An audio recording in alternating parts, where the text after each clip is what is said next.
আসসালামু আলাইকুম সবাইকে। আপনারা যারা বিসিএস ছাড়া অন্যান্য যে ফ্যাকাল্টি ভিত্তিক পরীক্ষাগুলো হয়, অর্থাৎ আমাদের ব্যাংকের পরীক্ষাটা সব থেকে বৃহৎ, ব্যাংক ছাড়া ব্যাংকে প্রায় 5,000 নিয়োগ হয়ে থাকে প্রতি বছর। ব্যাংক ছাড়া আমাদের এনএসআই, দুদক, পেট্রো বাংলা এবং অন্যান্য যে চাকরির পরীক্ষাগুলো আছে যেগুলো নবম এবং দশম গ্রেডের, সেগুলো সাধারণত ফ্যাকাল্টি ভিত্তিক পরীক্ষা হয়ে থাকে। তো সেখানে হচ্ছে আপনারা রিটেনের জন্য কতটুকু সময় পান? আমি যদি বলি, প্রিলি হয়, রিটেন হয়, ভাইবা হয়। তো আমার রিটেন এবং ভাইবার উপরে কিন্তু আমার টোটাল চাকরি পাবো কি পাবো না এটা ডিপেন্ড করতেছে। আমাদের ভাইভাতে যদি আপনি চিন্তা করেন, ভাইবার মার্কটা কিন্তু খুবই সামান্য। সেই জায়গায় রিটেনেই কিন্তু হচ্ছে আপনাদের যারা চাকরি পাবেন তারা কিন্তু রিটেনেই এনশিওর করতে পারেন যে আপনি চাকরিটা পাচ্ছেন। জাস্ট ভাইভাতে অ্যাটেন্ড করলে একটা ন্যূনতম মার্ক নিয়েও চাকরিটা হয়ে যায়। অর্থাৎ আপনার চাকরির পরীক্ষা, বিশেষ করে নবম এবং দশম গ্রেডে সবচেয়ে গুরুত্বপূর্ণ হচ্ছে লিখিত পরীক্ষা। আর সেই লিখিত পরীক্ষায় আপনাদেরকে ফোকাস রাইটিং, আর্গুমেন্টের পাশাপাশি নতুন সিলেবাস অনুযায়ী আপনাদেরকে ফিনান্সিয়াল ব্যাংকিং নলেজ, আপনাদেরকে অ্যানালাইটিক্যাল, আপনাদেরকে ক্রিটিক্যাল রিজনিং, প্রিসির মতো হচ্ছে জিনিসগুলো হচ্ছে হ্যান্ডেল করতে হয়, যে জিনিসগুলো আসলে বাজারে আসলে ওইরকম এত কম্প্রিহেন্সিভ কোনো বই নেই যেগুলো হচ্ছে আমাদেরকে সবগুলোই অফার করতে পারে। তো সেই জায়গা থেকে আমার অনেকদিন ধরেই একটা ইচ্ছা ছিল ব্যাংকের রিটেনের বই লেখা। প্রিলির থেকে আমার রিটেনের বইটা লেখার আগ্রহ বেশি ছিল এই কারণে, কারণ এই জায়গাটাতে আসলে খুবই কম মানুষজন কাজ করে, যেহেতু হচ্ছে এখানে ক্যান্ডিডেট অনেক কম। এই কারণে আসলে বাণিজ্যিক চিন্তা আসলে অনেকেই কিন্তু এই রিটেনের বইটা সাধারণত লেখার চেষ্টা করে না। প্রিলির বই কিন্তু আপনি অ্যাভেলেবল পেয়ে যাবেন। এই কারণে হচ্ছে আমরা চেষ্টা করেছি রিটেনের জন্য একটা ভালো বই আনার জন্য। আমাদের ভিক্টরস রিটেন 10 in 1 এর যে বইটা আছে, সেই বইটার ভিতরে আপনারা একই সাথে ফোকাস, অ্যানালাইটিক্যাল, ফিনান্সিয়াল, প্যাসেজ, আর্গুমেন্টের পাশাপাশি লেটার রাইটিং পেয়ে যাবেন for NSI, Petrobangla and other jobs.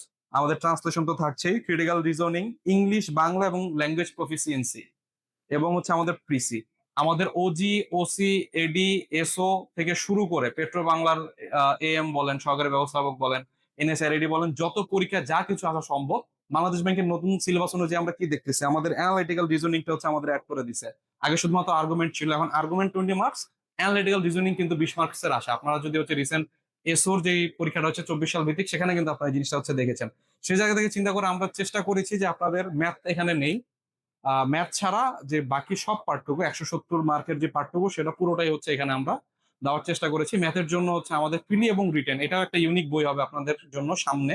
প্রিলি এবং রিটেন একসাথে কিন্তু বই বাজারে কিন্তু নাই। প্রিলি এবং রিটেন দুইটা একসাথে কিভাবে কম্পেয়ার করা যায় সেটা নিয়ে কিন্তু আমরা চেষ্টা করতেছি। তো আমাদের এই রিটেন বইটা হচ্ছে আপনারা হচ্ছে কেন কিনবেন, কারণ ভাই আপনারা প্রিলির পরে রিটেনের জন্য কয়দিন সময় পান? 2 সপ্তাহ, 3 সপ্তাহ, ম্যাক্সিমাম 4 সপ্তাহ, এর থেকে বেশি কিন্তু সময় আমরা পাই না। বিসিএস এ আমরা 2 থেকে 6 মাস পর্যন্ত হচ্ছে সময় পেয়ে থাকি, কিন্তু ব্যাংকে কিন্তু আমাদের রিটার্নের জন্য আলাদা প্রিপারেশন নেওয়ার সময় নেই। তো ফলে আমাদের হয় কি, আমরা প্রিলিটা কোনো মতে পাস করতে পারি, কিন্তু রিটেনে আমাদের এই ঝামেলার জন্য কোনোভাবেই কিন্তু হচ্ছে আমরা পরবর্তী ধাপে, অর্থাৎ ভাইভাতে ডাক পাই না। ভাইভাতে ডাক পেলেও, ভাইভাতে ডাক পাই ধরেন যে আমার 1500 যদি সিট হয়, ভাইভাতে ডাক দিয়েছে 6,000 জন বা 5,500 জন, সবাই তো চাকরি পাবে না, চাকরি পাবে 1500 জন। তা আপনি ওই 3,000, 3,500, 5,000 রেঞ্জে হচ্ছে আপনি চলে যান, টপ 1500-তে আপনি আসতে পারেন না। এই কারণে আপনাদের যেটা করতে হবে, আপনাদের এখন থেকে রিটেন টুকটাক করা শুরু করে দিতে হবে। প্রিলির পরে রিটেন পড়ার সময় নেই, রিটেন আপনার এখনই আগায় রাখতে হবে। ফোকাস থেকে শুরু করে argument and every kind of writing, সেগুলো হচ্ছে এখন থেকে আপনার হচ্ছে, এবং এগুলো হচ্ছে গ্র্যাজুয়ালি ডেভেলপ করতে হয়। এগুলো এমন কোনো জিনিস না যে আজকে আমি বসবো 1 সপ্তাহের ভিতরে আমার রাইটিং ডেভেলপ হয়ে যাবে।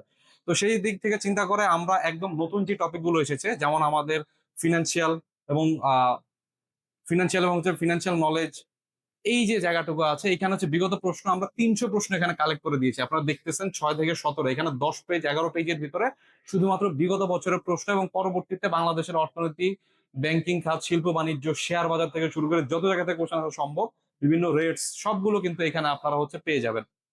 এরপরে হচ্ছে আমাদের অ্যানালিটিক্যাল রিজনিং পার্ট, যেটা অ্যানালিটিক্যাল রিজনিং পার্টে যদি আপনারা দেখেন, তাহলে হচ্ছে আপনাদের এখানে কিন্তু শুরুতে হচ্ছে আমরা ইন্ট্রোডাকশন দিয়েছি, এবং ইন্ট্রোডাকশন পার্টটা যদি হচ্ছে আপনাদেরকে দেখাই, একদম হইতেছে কত ভাবে হচ্ছে একটা জিনিস সলভ করা যায়, এবং আপনার বিভিন্ন রুল দেওয়া থাকে।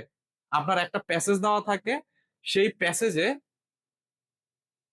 আমার এখানে হচ্ছে যে একটা, যে আমার আর্গুমেন্টের হচ্ছে 3টা অংশ থাকে। 3টা অংশের ভিতরে আমার কি থাকে, আমার হচ্ছে প্রথম অনুচ্ছেদটা হচ্ছে ব্যাখ্যা করে যে আমার সমস্যাটা কি, দ্বিতীয় অংশে হচ্ছে আমার রুল গুলো দেওয়া থাকে, এবং তৃতীয় অংশে হচ্ছে আমাদেরকে 3টা বা 7টা প্রশ্ন দিবে, 3 থেকে 7টা প্রশ্ন দেয়, সেখানে কিন্তু হচ্ছে আমাদের সলভ করতে, এগুলো আমাদের মেইন এমসিকিউ। বাট আমাদের সমস্যা এবং হচ্ছে আমাদেরকে যেই কনস্ট্রেইন গুলো, বাধ্যবাধকতা গুলো বা যে রুল গুলো, সেগুলো কিন্তু হচ্ছে আমাদের পরবর্তীতে ব্যাখ্যা করে দেয়। তো সেই জায়গা থেকে আমাদের একটা সিচুয়েশন কিভাবে আপনারা অবলোকন করবেন, লিমিটেশনস গুলা কিরকম হতে পারে, আমাদের কয় টাইপের গেম আপনাদেরকে সলভ করতে হবে, আমাদের কয় টাইপের রুল আছে, যেমন বেসিক রুল, রিলেশনশিপ রুল, আরেকটা তৃতীয় একটা রুল আছে। তৃতীয় রুলটা হচ্ছে আমাদের নিউ রুল। আমাদের বেসিক রুলটা সেটা হচ্ছে মানতেই হবে। রিলেটিভ রুলটা হচ্ছে বিভিন্ন ক্ষেত্রে বিভিন্ন রকম হতে পারে। নিউ রুলটা হচ্ছে আমাদের থার্ড প্রায়োরিটি অথবা শেষ প্রায়োরিটি। ঠিক আছে। এবং পরবর্তীতে যে আমাদের অ্যানালিটিক্যাল যে প্রবলেম গুলো আমরা সলভ করি সেগুলো কিন্তু আমরা সিম্বলস এর মাধ্যমে খুব ইজিলি এবং দ্রুত সলভ করতে পারি। ঠিক আছে। তো সেই জায়গা থেকে চিন্তা করে আমরা একদম শুরু থেকে আলোচনা করেছি। শুরু থেকে আলোচনার পরে আমরা আমরা এই যে বিভিন্ন যে প্রশ্নগুলো, এই বিভিন্ন প্রশ্নগুলো কিন্তু আমরা এখানে সলভ করেছি। ঠিক আছে। এবং আপনারা যদি আমরা সূচিপত্রে আবার যাই, সূচিপত্রে গেলে দেখবো যে আমরা এখানে কিন্তু অনেক ধরনের হইতেছে অ্যানালাইটিক্যাল এখানে দিয়েছি। অর্থাৎ আপনার প্রিলির জন্য আমাদের আলাদা করে বই কিনা লাগবে না। আপনার মোটামুটি এগুলো যদি প্র্যাকটিস করে যেতে পারেন তাহলে কিন্তু মোটামুটি আমার সলভ হয়ে যাচ্ছে। আমার শুরুতে আলোচনাই করেছি এতটুকু। আলোচনার পরে আমাদের জিআরই টেস্ট সলিউশন গুলো এখানে দেওয়া হয়েছে। আমাদের বিভিন্ন টাইপের গেম কিভাবে সলভ করতে হয় এখানে বিস্তারিত আলোচনা করা হয়েছে। সাধারণত 3 টাইপের অ্যানালাইটিক্যাল স্কিল আপনাদেরকে দিবে: অর্ডারিং, গ্রুপিং আর নেটওয়ার্কিং। ঠিক আছে।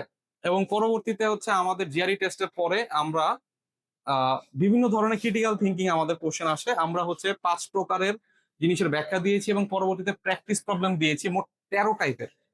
ঠিক আছে। যে এসেনশিয়াল পার্টটা খুঁজে বের করো, আমাদেরকে ডিসিশন মেক করো, একটা সিচুয়েশন দিয়ে আমাদেরকে বলো ডিসিশন মেক করতে, একটা প্যাসেজ দিয়ে বললো এটা থিমটা কি বলছে।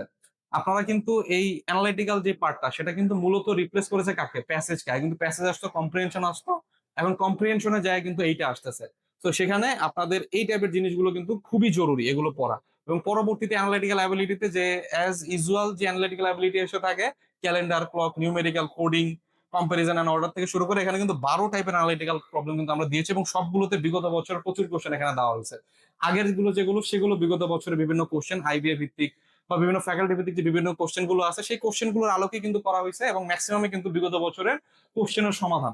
তো যার ফলে আপনারা একদম যেটা এক্সামে আসার মতো ওই টাইপের টপিক গুলো যদি বারবার সলভ করে যান, এক্সামে আসলে আপনি যদি একটা বই পড়েন হিউজ পরিমাণ, আপনারা অন্যান্য যে বইগুলো দেখেন ওখানে হিউজ পরিমাণ আসলে থাকে। তো এখানে একদম প্রিসাইজ করে অল্প কথার ভিতরে এবং যেখানে আমাদের বোঝার সমস্যা আছে ওই জায়গাগুলোতে বিস্তারিত আলোচনা করে কিন্তু আমরা এই পার্টটা কভার করেছি।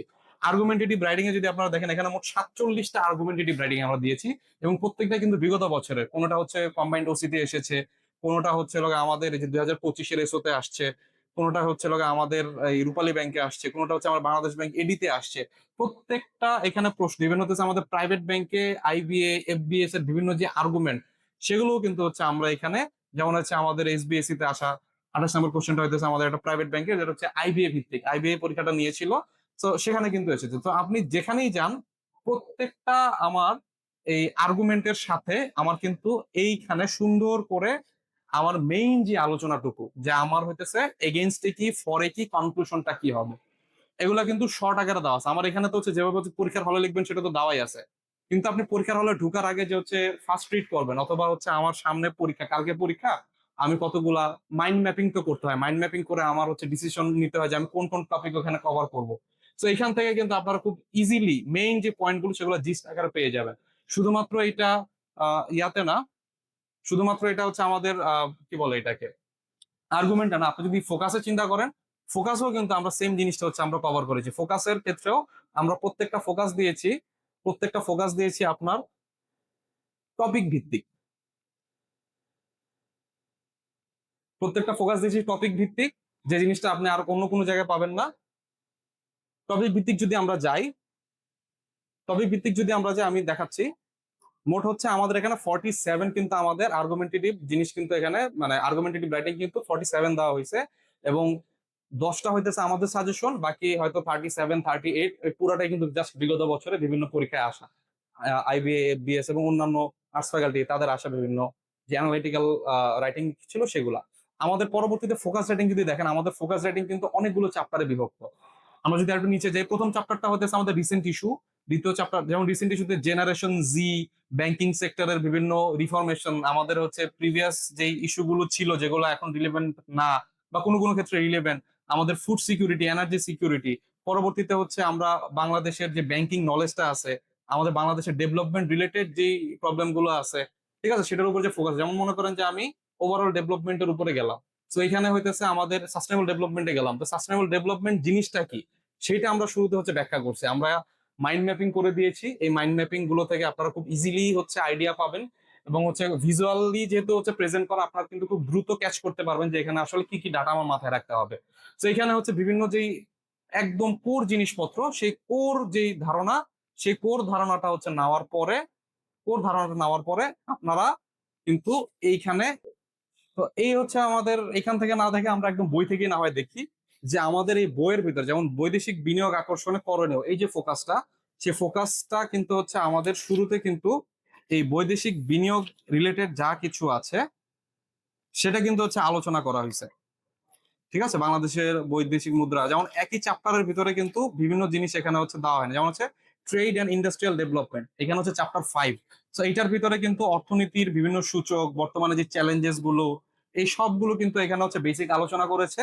আলোচনা করার পরে কিন্তু এই যে ক্ষুদ্র এবং মাঝারি শিল্পে ব্যাংকের ভূমিকা, এই একটা ফোকাস শুরু হলো।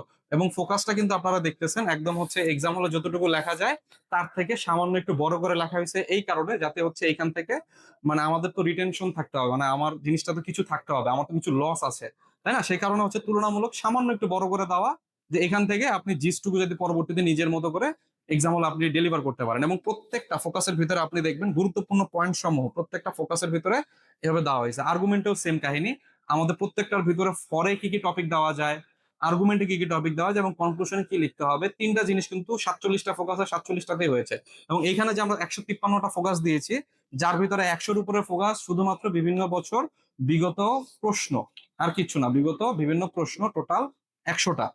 সেই 100টা বিভিন্ন প্রশ্ন ছাড়াও আমাদের কিছু সাজেশনস, সেখান থেকে আমরা টোটাল 153টা কিন্তু আপনারা এখানে ফোকাস রাইটিং পেয়ে যাচ্ছেন। এবং প্রত্যেকটার ভিতরে আপনারা দেখতেছেন টপিক ওয়াইজ আলোচনা হওয়ার পরে আমাদের একই একই যে ক্লাসের যে জিনিসগুলো, যেমন এখানে ইন্ডাস্ট্রিয়াল ডেভেলপমেন্ট, সো একই ক্লাসের পোশাক শিল্প, পোশাক শিল্পর সাথে হচ্ছে সমস্যা প্রতিকার, যেগুলো হচ্ছে বিগত বছরে এসেছে, এই এক্সপোর্ট ডাইভার্সিফিকেশন, এগুলো কিন্তু সিমিলার টাইপের টপিক।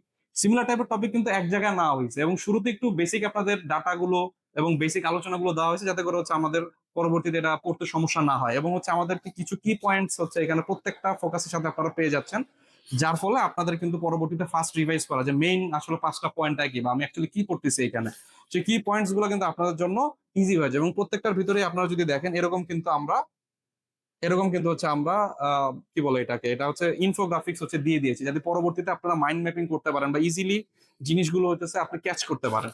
ঠিক আছে, তো এইভাবে করে আমাদের শুধুমাত্র এতটুকু না, আমাদের পরবর্তীতে প্রিসি, আমাদের পরবর্তীতে লেটার্স, আমাদের ইংলিশ এবং বাংলা প্রফিসিয়েন্সি যেটা হচ্ছে রিসেন্টলি হচ্ছে আমাদের অ্যাড করেছে। তো ইংলিশ এবং বাংলা প্রফিসিয়েন্সিতে যে জিনিসগুলো আসে আমাদের এই ধরেন যে হচ্ছে শুদ্ধি, বানান এবং বাক্য শুদ্ধি, এক কথায় প্রকাশ, এগুলো হচ্ছে শর্ট আকারে হইতেছে এখানে হচ্ছে আমরা ইনক্লুড করে দিয়েছি যাতে হচ্ছে আপনার আলাদা একটা বই পড়তে না হয়। এবং ইংরেজি যে প্রফিসিয়েন্সি, যে ল্যাঙ্গুয়েজ প্রফিসিয়েন্সি, সেখানে যেসব টপিকের আলোচনা করেছে লাইক গ্রুপ ভার্বস বা এই টাইপের যে টপিক গুলো ওখানে ছিল, সে প্রত্যেকটা টপিক কিন্তু এখানে হচ্ছে খুবই শর্ট আকারে প্রিসাইজ ওয়েতে জাস্ট হচ্ছে আমরা রিভাইজ দেওয়ার জন্য সেভাবে কিন্তু আমরা দিয়েছি। সো এই 10-in-1 বইটা বর্তমানে আপনি একবারে বাংলাদেশ ব্যাংকের যে এডি পরীক্ষা সামনে 17 তারিখ, সেটার জন্য হচ্ছে ইফেক্টিভ হবে। কম্বাইন্ড ব্যাংকের এসও, ওজি, ওসি প্রত্যেকটা পরীক্ষার জন্য হবে। এবং হচ্ছে পরবর্তীতে এনএসআই, দৌদ এবং পেট্রো বাংলার বিভিন্ন যে পরীক্ষাগুলো হবে সেই পরীক্ষার জন্য কিন্তু আপনাদের এরকম সুন্দরভাবে গুছানো হয়েছে একটা বই আপনারা পেয়ে যাচ্ছেন। এবং যেটা শুরুতে বলেছিলাম সেটা আবারও বলি, আপনারা শুধুমাত্র প্রিলি নিয়ে পড়ে থাকবেন না, প্রিলির পাশাপাশি রিটেনটা এখন থেকে চর্চায় রাখুন। তাহলে আপনার যদি আপনারা মোটামুটি 60% পড়াশোনা হচ্ছে প্রিলির সাথে হচ্ছে রিটেনটা করে রাখতে পারেন, তাহলে কিন্তু আপনার রিটেনে গিয়ে প্রেশারটা অনেক কমে যায়। ঠিক আছে, তো এই জায়গা থেকে চিন্তা করে অবশ্যই আমরা চেষ্টা করব যে রিটেনটা আগায় রাখার জন্য। তো সবার জন্য আমাদের ভিক্টরসের পক্ষ থেকে এই উপহার বাজারে চলে এসেছে আমাদের, খুবই সীমিত পরিমাণে আমরা প্রথম লটে ছাপিয়েছি এবং তার প্রায় 20%-এর মতো আমরা অলরেডি ডেলিভার করে দিয়েছি। তো স্টক শেষ হয়ে যাওয়ার আগেই নিয়ে যান। আমাদের জুন 2026 সংস্করণ, যেটা হচ্ছে সর্বশেষ সংস্করণ, এর মতো আপডেটেড বই আর পাবেন না। এবং বাংলাদেশ ব্যাংকের এডি যেহেতু 17 তারিখ পরীক্ষা এবং আগস্টের 14 তারিখ হচ্ছে রিটার্ন পরীক্ষা, আপনাদের জন্য এটা ভালো হবে। এবং যারা এই বইটা নেবেন, আমাদের বিভিন্ন গ্রুপ আছে, সেই গ্রুপে কিন্তু আপডেটেড ডাটাগুলো আপনাদেরকে সাপোর্ট দেওয়া হবে, যেটা হচ্ছে আপনারা এই যে কিউআর কোড গুলো দেওয়া আছে, এই কিউআর কোডের মাধ্যমে গ্রুপগুলোতে অ্যাড হয়ে থাকবেন। রিটেন রিলেটেড পরবর্তীতে যে ডাটাগুলো রয়েছে সেগুলো কিন্তু আমরা data box and everything, GK তো আমার রিটেনে আছে, হ্যাঁ। তো ওই জিনিসগুলো কিন্তু আপনারা ওই গ্রুপগুলোতে হচ্ছে পেয়ে যাবেন। তো আপনাদের জন্য আমাদের এই উপহারটি রইলো এবং হচ্ছে সবার জন্য শুভকামনা।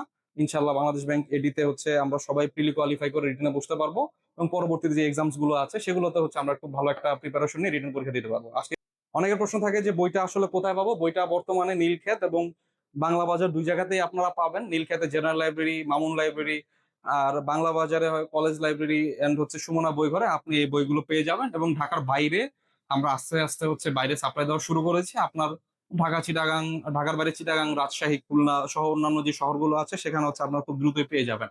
আর যদি আপনাদের দ্রুত এই বইটি লাগে তাহলে সরাসরি আমাদের থেকে অর্ডার করে নিতে পারেন। আমাদের থেকে অর্ডার লিংক এই ভিডিওর ডিসক্রিপশনে থাকবে। ওখান থেকে হচ্ছে অর্ডার লিংকে জাস্ট হচ্ছে পূরণ করে দিলেই হবে। ঠিক আছে, তো আজকে এ পর্যন্তই। দেখা হবে ইনশাল্লাহ অন্য কোনো একটা। ভালো থাকবেন, আল্লাহ হাফিজ।